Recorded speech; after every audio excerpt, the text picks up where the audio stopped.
할렐루야. 네. 우리 교회가 설립된 지 7주년 이전에 예배를 드렸죠. 하나님의 은혜 가운데 정말 풍성하게 7주년 감사 예배를 드렸습니다.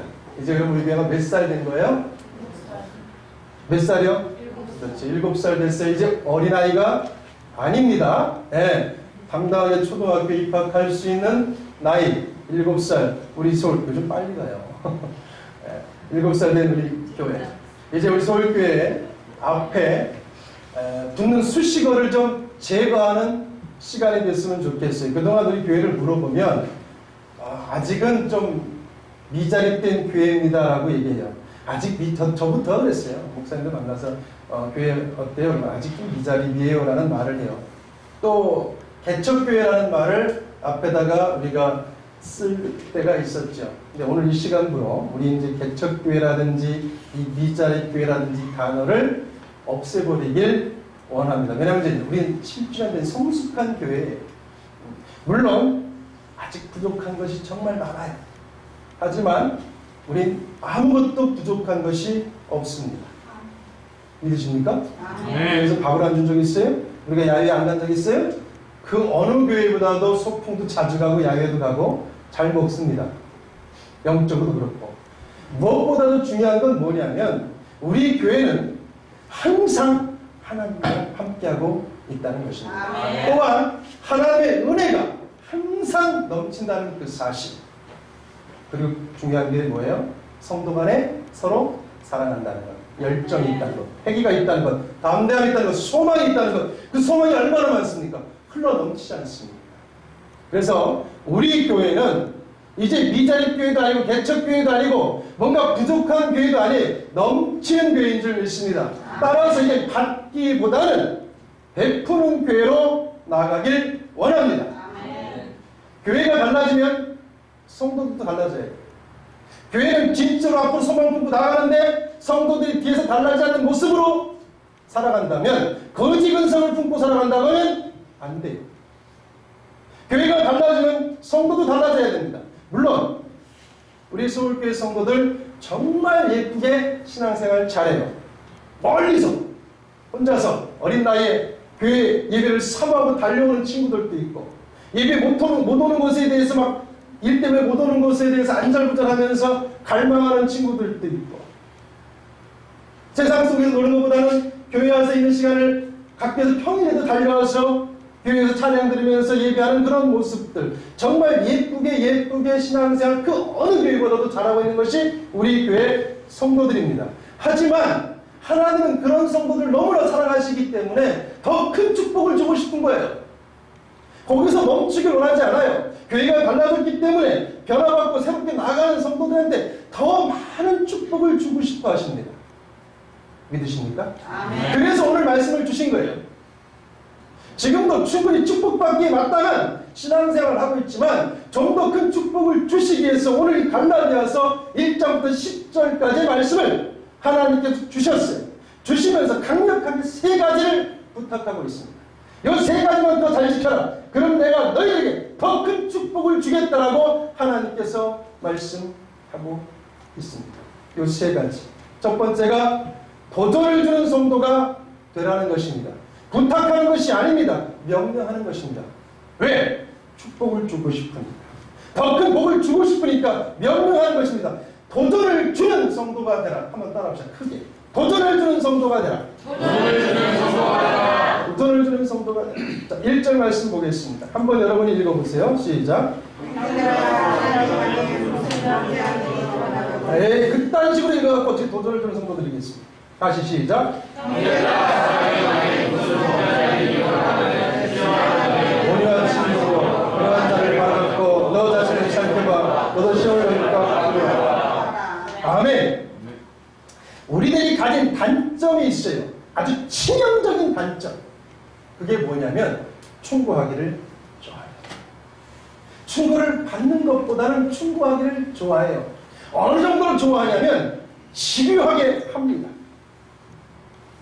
그리고 아주 질타를 가하면서 충고해요. 1절로 끝나는 게 아니고 1절, 4절 후렴까지 몇 번 반복하면서 아주 우린 집요하게 상대방이 뭔가 잘못하면 아주 강력하게 충고합니다. 물론 그렇게 충고해서 상대방이 듣고 변화가 있다면 좋아요. 너무 당신의 충고가 좋았어요. 내 삶의 터닝포인트가 됐어요. 라고 말하면 좋은데 대부분은 그 말에 상처를 받습니다. 아파합니다. 그리고 뒷감정을 가지고 갈 수밖에 없어요. 하나님은 그러지 말라는 거예요. 하나님께서는 성도들한테 뭐라고 말씀하시냐면 너희들 충고하며 살야 돼. 입으로 하는 충고를 하지 말고 내 삶 속에서 도전을 줘 상대방을 바꾸라라고 말씀하고 있다는 겁니다. 공부 자녀들이 잘하길 원하십니까? 그렇다면 부모가 공부하는 모습을 보여주면 돼요. 공부는 부모를 뺑뺑 놀러 다니면서 자녀한테 공부하래. 잔소리합니다. 아니죠. 부모가 먼저 솔선수범 성경을 꺼내든 책을 꺼내서 읽는 모습을 자녀에게 보여주면 자녀는 도전을 받게 됩니다. 당연히 공부하는 거죠. 당연히 공부합니다.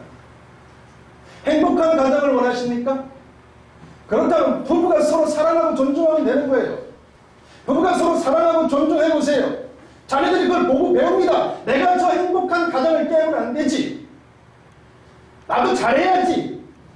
나도 우리 부모님처럼 결혼하면 행복한 가정, 저렇게 부부가 알콩달콩함을 통해서 행복한 가정을 만들어야지라고 자녀들이 그 모습을 보고 도전을 받게 되는 거예요. 입으로 하지 말라는 것입니다. 성도가 헌신하길 원한다면 목회자가 먼저 헌신하면 되는 거예요. 목회자가 총수 한 번 나가고 헌신 한 번 나가면서 주방에 들어가 설거지 한 번 하면서 성도들한테 헌신을 강조하는 건 가짜죠. 목회자가 먼저 앞치마 두르고 헌신하면 돼요. 총수하면 돼요. 헌신하면 성도들이 따라옵니다. 교회가 부흥하길 원하십니까? 그럼 뭐 해야 되겠어요? 전도해야죠. 당연히 교회가 부흥하길 원한다면 누가 전도해야 될까요? 먼저 된 자들이, 먼저 선택받고 하나님의 자녀가 된 자들이 전도하는 모습을 보여주면 새로 오시는 분들이 그 모습에 도전을 받고 아 나도 전도해야 되겠구나라고 나가는 거예요. 그렇잖아요. 여러분 영화를 무서운 영화를 보면서 아니면 또 무서운 이야기를 어린애한테 하면서 야 무섭지 내 얘기 무섭지 그럼 그냥 무섭다고 합니까? 아니잖아. 내용이 무서워야 되잖아. 내용이 마찬가지예요. 입으로 충고하는 자의 그 소리는 상대방을 상처를 줍니다. 그 사람의 삶의 내용이 변화가 일어나면 그런 모습을 통해서 보여주면 당연히 상대방은 도전을 받게 된다는 거예요. 질문합니다. 어떤 성도가 잘못을 범했습니다. 그 잘못 누구의 잘못입니까? 그 성도의 잘못입니까? 아니에요. 교회 안에 성도가 잘못해요. 그 잘못 우리 모두의 책임이에요. 교회의 책임이고 우리 성도들의 모든 사람들의 공통적인 책임이라는 거예요. 우리가 성도가 잘못하면 그 성도의 잘못을 질타하고 책망하는 것이 아니고 어떻게 해야 됩니까? 함께 기도해야 돼요. 모든 교회 성도들이 함께 모여서 그 성도를 위해서 기도해야 되는 거예요. 여러분 교회의 목적은 말이죠. 우리 성도들의 목적은 뭐냐면 상대방이 실수하고 잘못한 것을 드러내서 그 사람을 질타하고 그 사람의 명예를 땅에 떨어뜨리는 데 목적이 있는 것이 아니고 함께 기도함을 통해서 그 사람이 회개하고 새로운 인생을 터닝해 나갈 수 있도록 도와주는데 목적을 두고 살아가는 것이 우리의 신앙생활의 본 모습이 되어야 된다는 것입니다. 아멘. 약해. 본 모습을 우리의 삶을 통해서 도전을 주는 삶으로 사시길 바랍니다. 1절 보세요. 1절. 형제들아 사람이 무슨 범죄한 일이 드러나거든 뭐라고 해요? 신령한 너희는 이라는 말씀이 있어요. 신령한 너희는 성령의 인도하심을 따라 사는 여러분은 이라는 말씀이에요. 사랑하는 여러분, 우리는 성령 하나님과 함께 성령의 인도하심을 따라 사는 사람인 줄 믿습니다. 우리는 세상 사람들과 달라요. 세상 사람들은 말로 충고하지만 성령을 받아 성령의 인침 속에 성령을 따라 사는 우리는 입으로 충고하는 것이 아니고 내 삶을 통해서 상대방을 바꾸는 그런 모습을 보여주는 것이 바로 하나님의 자녀의 모습인 줄 믿습니다. 아멘. 2절 봅시다. 너희가 짐을 서로 지라 그리하여 그리스도의 법을 성취하라는 말씀이 있어요. 자, 이 말씀은 간단합니다. 성도의 짐을 나눠서 지라는 겁니다. 나눠서 지라. 자, 우리 솔직히 한번 얘기해 봅시다. 뭐 저를 포함해서 여기 계신 모든 분들 그 누군가로부터 충고는 다 들어봤을 거예요. 자, 충고를 들었을 때 그 충고를 듣고 100% 실천한 분 계십니까? 없어요. 저도 만약에 저한테 충고한 것을 제가 어렸을 때부터 들어서 100% 실천했다면 저는 지금 뭐 아주 유명한 사람 돼 있을 거예요. 명문대 나와가지고. 우리는요, 충고를 들으면 머리로는 인식해요. 근데 뭐가 안 따라가요? 몸이 안 따라가요. 몸이 안 따라가요. 머리로는 알아요. 공부해야 된다는 것도 알고, 열심히 살아야 된다는 것도 알고, 내가 더 이상 롤 게임을 해서는 안 된다는 것도 알고, 내가 삶의 변화가 일어나야 된다는 것도 알아요. 알아. 머리로는 아는데 몸이 안 따라가줘요. 그래서 필요한 게 뭡니까? 런닝메이트가 필요한 거예요. 런닝메이트. 하나님은 여러분이 누군가의 런닝메이트가 되라는 거예요. 충고로 끝나는 것이 아니고, 도전만 주고 끝나는 것이 아니고, 그 사람이 짊어지고 있는 짐을 나누어서 지라는 거예요. 예를 들면 어떤 청년이 직장을 못 구하고 있어요. 그럼 성도는 뭐 해야 되겠습니까? 그 청년을 위해서 당연히 기도해야죠. 기도해야 됩니다. 하나님, 저 청년이 좋은 직장 구할 수 있게끔 우리가 기도해 줘야 되는 당연한 거죠. 그래, 말 그대로 당연한 거예요. 그거는 당연한 거예요. 누구나 다 하는 당연한 거. 그거는 그 청년 직장을 위해서 기도하는 건 당연한 거예요. 거기서 멈추는 게 아니에요. 짐을 나눠진다는 것은 그 청년이 좋은 직장을 구할 수 있게끔 우리가 당연히 기도하고 있는 것은 당연한 것이고, 그 청년이 좋은 직장을 구할 수 있도록 나도 또한 정보를 좀 구해서 그 수고함을 통해서 그 청년에게 좋은 정보를 제공해 줄 수 있는, 그게 짐을 나눠주는 거예요. 가끔 밥도 한번 사주고 여유가 되면 원래 용돈 좀 찔러주면서 청년의 사기를 살려주는 거예요. 자존심을 높여주는 거예요. 넌 할 수 있어! 라고. 이게 짐을 나눠지는 거예요. 기도하는 건 누구나 다 하는 거예요. 가난한 성도가 있습니다. 그 성도를 위해서, 경제적인 안정을 위해서 기도하는 건 당연한 거죠. 당연한 거예요. 그거는 하나님의 자녀라면 당연한 거예요. 그러나 거기서 끝나는 것이 아니고, 정말 그 형제의 가정이 어렵다면 오른손이 하는 일을 왼손이 모르게끔 섬겨주세요. 초대교회는 그렇게 다 섬겼지 않습니까? 섬기란 말입니다. 이게 서로 짐을 나눠지는 거예요. 성도는 이웃의 고통과 아픔을 함께 나누어 짊어지고 가는 것이 성도예요.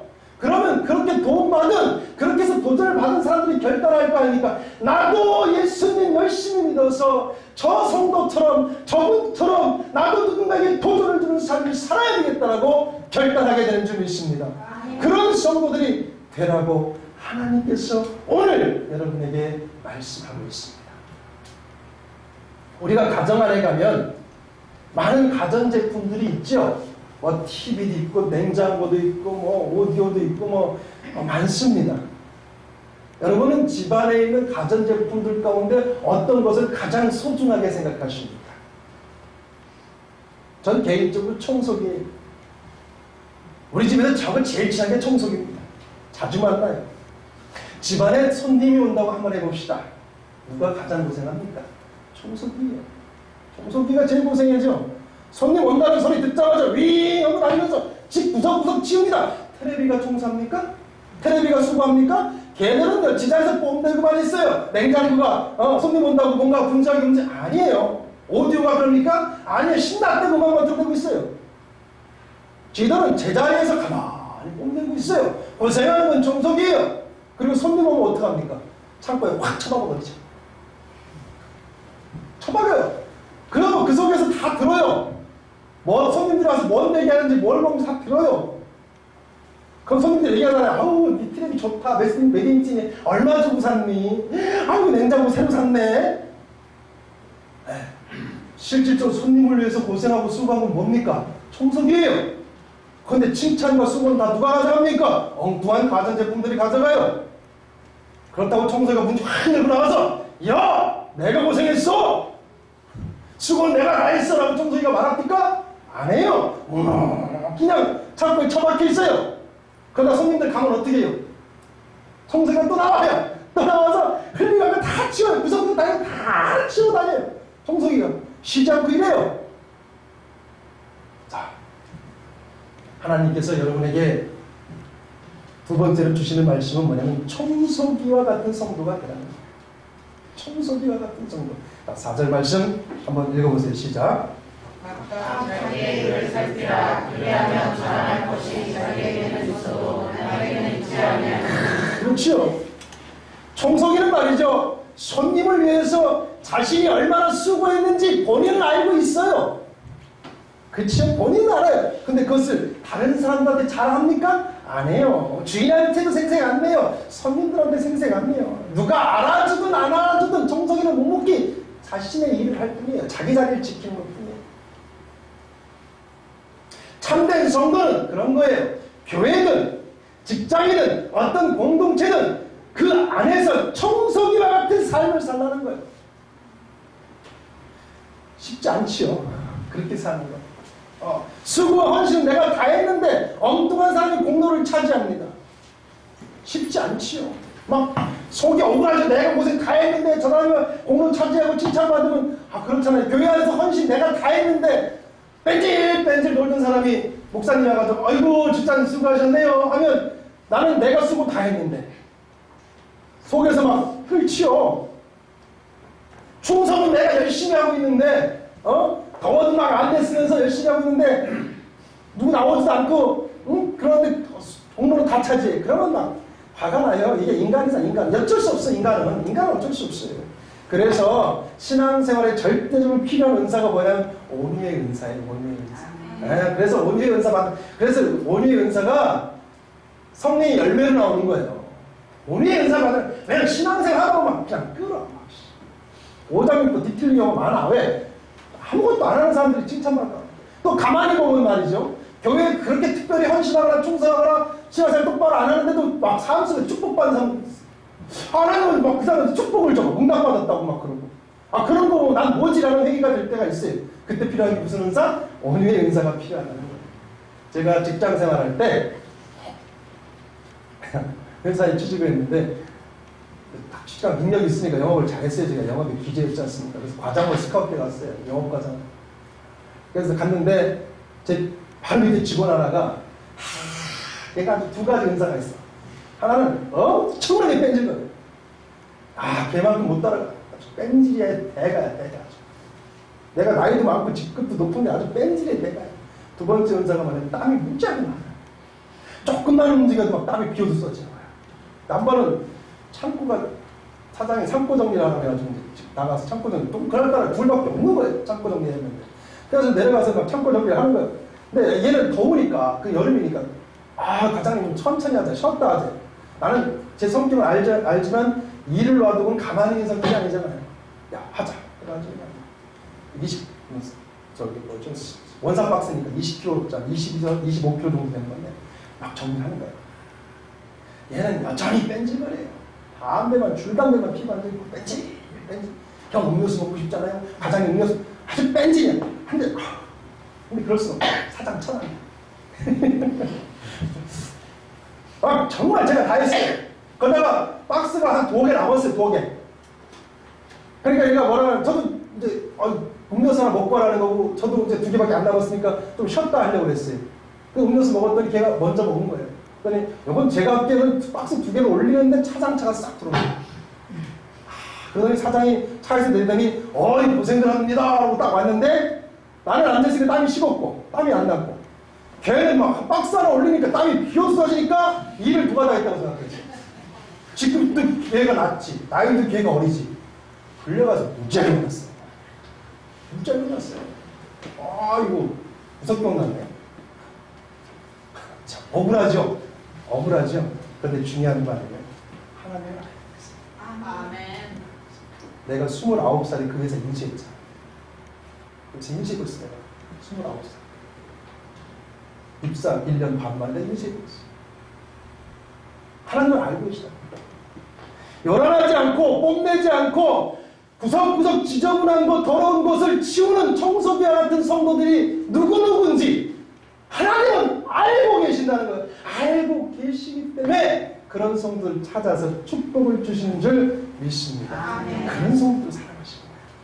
그래서 하나님께서는 청소기와 같은 성도가 되라는 거예요. 물론 살다 보면 내 공로 빼앗기고 쓰고 빼앗겨서 불이익을 당할 때가 있지만 아니라는 거죠. 하나님을 알고 계시다는 거죠. 여러분 명심하셔야 될 게 우리가 사람에게 잘 보이려고 사는 것이 아니지 않습니까? 누구에게 잘 보이려고 사는 거예요? 하나님 아버지 앞에 잘 보이려고 사는 거예요. 나도 한때는 사람한테 잘 보이려고 아주 엄청나게 사는 걸 아시지 않습니까? 소용없더라. 뒤통수만 납작해졌어요. 하도 맞아갖고. 사람한테 잘 보일 필요 없어요. 하나님은 정확히 알고 계세요. 아멘. 감찰하시오. 하나님께서 왜 감찰하시겠어요? 하나님 심판을 주기 위해, 하나님 축복을 주기 위해서 감찰하시오.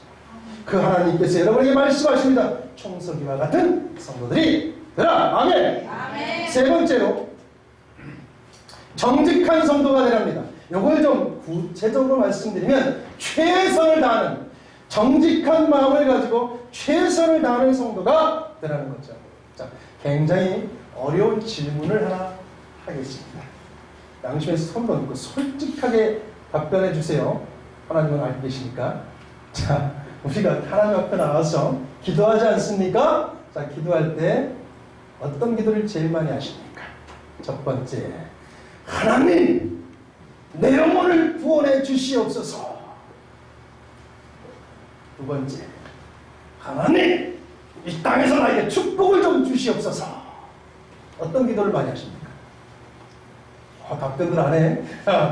내가 올 때 답변 안 하는 이유가 첫 번째, 하나님 나를 구원해 주세요라는 이런 기도를 많이 한다고 지금 무언으로 저한테 말씀하고 있는 것 같은데, 여러분 그러세요. 저는 솔직히 얘기하면 양심상 두 번째 기도를 많이 해요. 하나님 이 땅에서 축복 좀 내려주세요. 저 알지 않습니까? 기질도 있고 하니까 좀 오케이 좀 신나게 약속한 거 말씀드렸죠? 제가 10년 전에 일반 성도 약속한 거 주세요! 하나님 축복 좀 내려주세요. 솔직히 저 그런 기도 많이 해요. 내 자녀들 셋 높여주세요! 이런 기도 하고, 저 좀 높여주세요! 이런 기도 하고, 지하에서 좀 어떻게 건져주시옵소서 이런 기도도 하고, 이 땅에 축복 달라는 기도 솔직히 많이 해요. 그런데 말입니다. 이런 기도를 제가 매일 하거든요. 사실 수없이. 여러분 가운데 항상 있어 축복 달라고. 매일 기도해요. 근데 그렇게 기도하면 축복을 받아야 되지 않습니까? 근데 왜 똑같은 기도를 맨날 하죠? 축복 달라고. 분명히 요한복음 16장 24절에 구하라 그랬어요. 구하라 그리하면 받으리니 너희 기쁨이 충만하리라 그랬어요. 기도하면 응답하여 주심을 통해서 내 삶의 기쁨이 충만할 거래요. 자, 그렇다면 하나님께서 분명히 응답해 주신다 그랬는데 기도하면, 근데 왜 우리 계속해서 이 땅에 축복을 달라고 기도할까요? 받을 만큼 받았을 텐데도 불구하고 또 달래. 결국은 뭐겠어요? 그 축복 달라고 기도한 기도의 응답을 못 받았다는 얘기예요. 그러니까 그 축복을 못 받았으니까 계속해서 축복 달라고 하는 거예요. 하나님이 사기치는 건 아니잖아요. 기도하는 데는 응답해 주신다고 했잖아요. 그럼 내가 축복 달라고 기도했으면, 응답해 주셨으면, 축복 받았네. 왜 나는 똑같은 기도 제목을 계속하고 있냐, 이거야. 결국은 뭐예요? 기도 응답이 안 됐다는 거예요. 왜 안 됐겠어요? 정직한 마음으로 최선을 다해서 기도하지 않았기 때문에. 하나님께서 말씀하고 있는 거예요. 나는 너에게 축복을 주고 싶어. 그런데 네가 정직한 마음으로 최선을 다해서 내게 기도하지 않으니까 내가 내게 축복을 못 주고 있는 거 아니니, 그러니까 제발 정직한 마음으로 최선을 다해서 내게 기도해봐. 내가 내게 축복을 줄게. 7절 말씀 보겠습니다. 읽어보세요. 7절 시작. 속이지 말라. 하나님이 없으면 받지 아니하시나니 사랑이 무엇을 주든지 그대로 얻으리라. 알잖아요, 여러분은. 여러분이 정직하게 최선을 다해서 기도하지 않고 정직한 마음으로 최선을 다해서 신앙생활하지 않는 것 하나님은 알고 계시잖아. 사람이 무엇으로 심든지 그대로 거둔대잖아.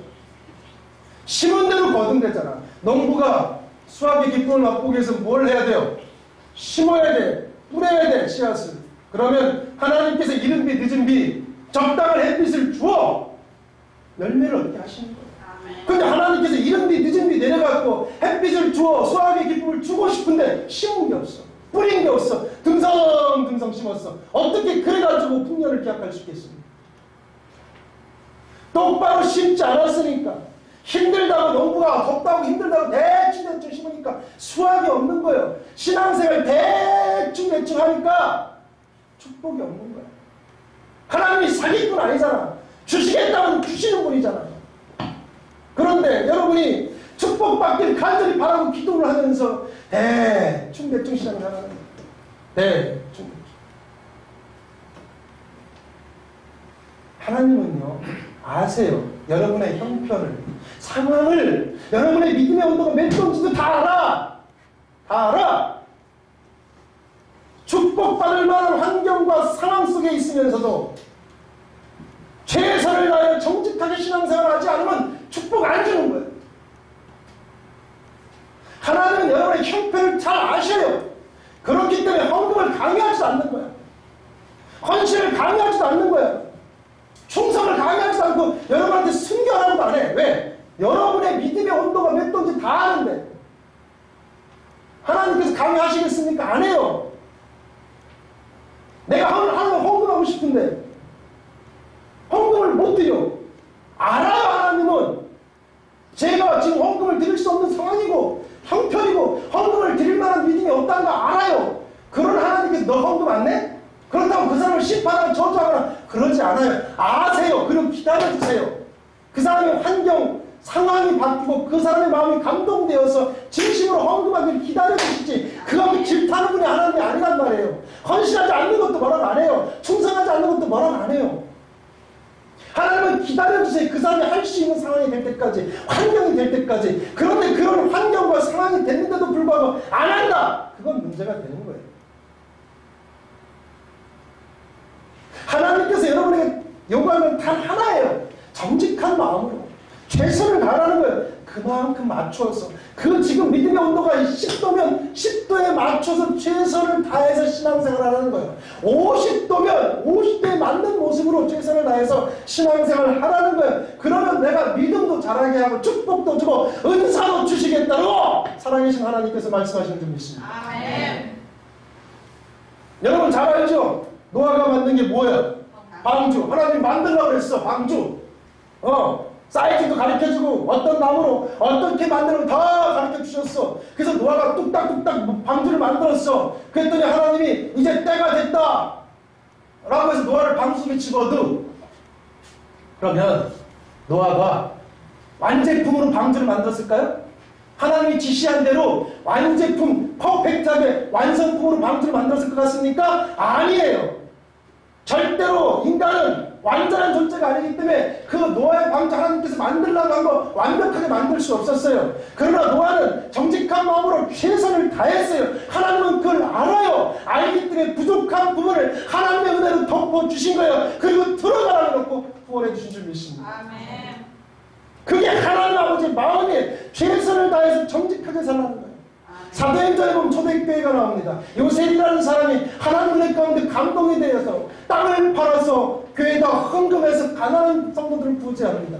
이 모습을 보고 나서 아나니아와 삽비라가 보니까 와, 요셉이라는 사람이 교회 안에 칭찬받으니까 자기들도 받고 싶어서 자기들도 땅 팔아서 헌금할게요 라고 소원을 해버리고 땅을 팔아요.